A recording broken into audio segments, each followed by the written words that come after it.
Bismillahirrahmanirrahim. Assalamualaikum warahmatullahi wabarakatuh.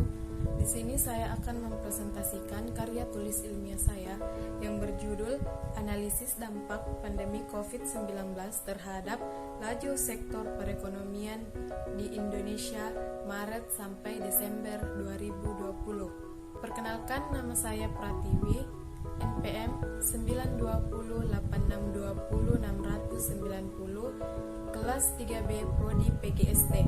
Bab 1, pendahuluan, yaitu terdiri dari latar belakang dan rumusan masalah. Latar belakang, pandemi COVID mempengaruhi laju sektor perekonomian di dunia, terutama di Indonesia. Pandemi COVID merupakan peristiwa penyebaran penyakit yang disebabkan oleh coronavirus di dunia dan hampir di semua negara. Wabah COVID-19 pertama kali dideteksi di kota Wuhan, Hubei, Tiongkok pada tanggal 31 Desember tahun 2019 dan ditetapkan sebagai pandemi oleh Organisasi Kesehatan Dunia atau WHO pada tanggal 11 Maret 2020.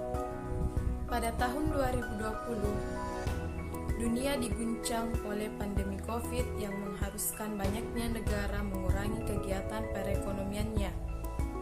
Akibatnya, banyak negara-negara yang mengalami ekonomi yang tertekan. Pertumbuhan ekonomi di sebagian besar wilayah Indonesia tumbuh lebih lambat.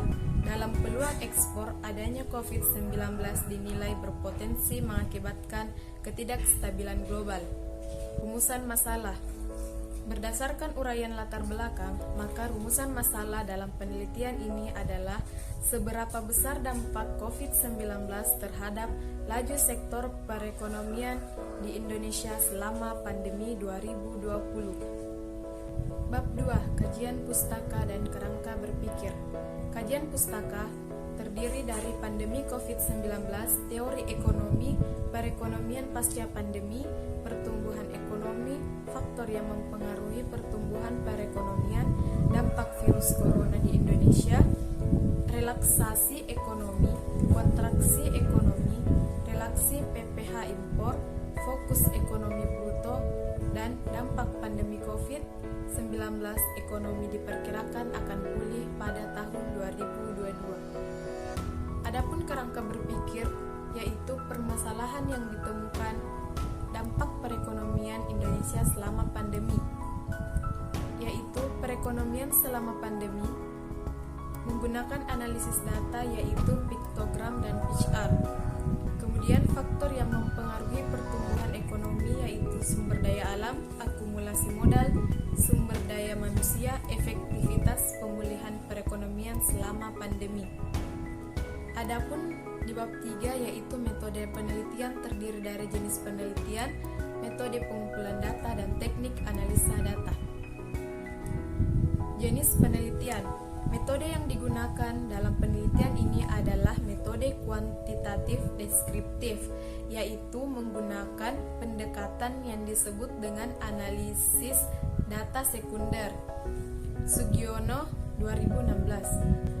Pemanfaatan data sekunder yang dimaksudkan adalah dengan memakai suatu teknik uji statistik yang sesuai untuk memperoleh informasi yang dibutuhkan dari data-data yang dikeluarkan oleh suatu instansi atau lembaga tertentu yang berkompeten untuk kemudian diolah secara sistematis dan objektif. Metode pengumpulan data yaitu data hasil analisis dalam kuantitatif biasanya disajikan dengan piktogram dan PCR, grafik batang atau garis, dan tabel distribusi frekuensi MCNABB 2017. Untuk pembahasannya terhadap analisis penelitian akan dijelaskan secara mendalam dan interpretasi data yang disajikan secara lugas dan detail guna menghasilkan kesimpulan yang berisikan jawaban singkat terhadap rumusan masalah berdasarkan data yang telah dikumpulkan. Teknik analisa data.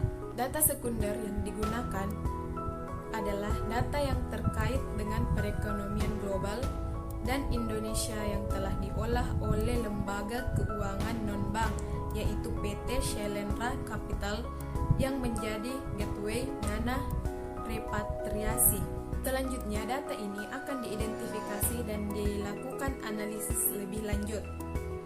Botgan menjelaskan bahwa data analisis adalah suatu langkah menyusun dan mencari secara sistematis data yang diperoleh dari catatan lapangan dan bahan-bahan lainnya, sehingga akan mudah dimengerti dan hasil temuan yang didapat bisa diinformasikan kepada masyarakat yang membutuhkan. Naksih 2017. Bab 4 Pembahasan. Dampak pandemi COVID-19 menyebabkan rendahnya sentimen investor terhadap pasar yang pada akhirnya membawa pasar ke arah cenderung negatif.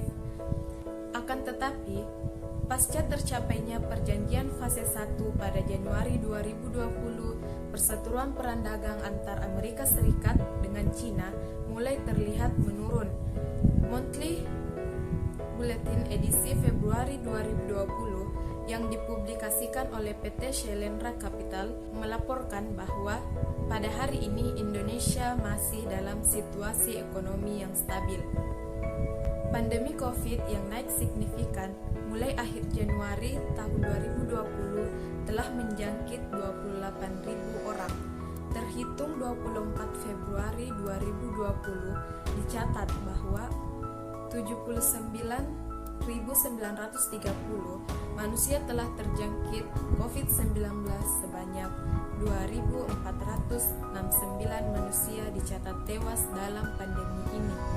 Pandemi COVID-19 juga berpengaruh signifikan terhadap obligasi dan juga pasar saham. Kebijakan dari seluruh otoritas dan pemerintah Cina dilakukan untuk mendukung perang pada dampak pandemi COVID terhadap ekonomi real. Dinilai justru dilaksanakan dengan aktif oleh pemerintah daerah Cina. Penelitian menilai seharusnya ada upaya untuk memberikan stimulus fiskal dengan persentase yang lebih besar guna menstimulus ekonomi global akibat ditekan oleh pandemi COVID-19. Akan tetapi, pada saat ini hanya diberikan untuk tingkat pemerintah daerah, padahal sesungguhnya situasi fiskal negara mereka juga sudah ketat. Pada sektor pariwisata, dampak pertumbuhan ekonomi di Indonesia dinilai terbatas, apalagi ketika besaran turis asal Cina yang datang ke Indonesia tidak sebesar turis dari negeri asing yang lainnya. Dapat kita lihat diagram di bawah.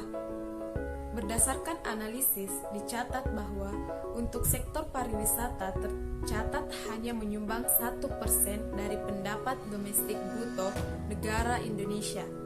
Situasi tersebut sangat berbanding terbalik dengan negara lain seperti Filipina memiliki sumbangsi sebesar 2%, Malaysia 5%, Thailand 12%, Singapura 6%, dan Australia 3%. Adapun kesimpulan dari penelitian ini yaitu dampak COVID-19 menyebabkan rendahnya sentimen investor terhadap pasar yang pada akhirnya membawa pasar ke arah cenderung negatif. Langkah-langkah strategis terkait fiskal dan moneter sangat dibutuhkan untuk memberikan rangsangan ekonomi. Seiring berkembangnya kasus pandemi COVID, pasar lebih berfluktuasi ke arah yang negatif. Tidak hanya itu saja, lambatnya kegiatan ekspor Indonesia ke Cina juga memiliki dampak yang signifikan terhadap perekonomian Indonesia. Lambatnya ekonomi global saat ini sangat berdampak terhadap pertumbuhan perekonomian di Indonesia.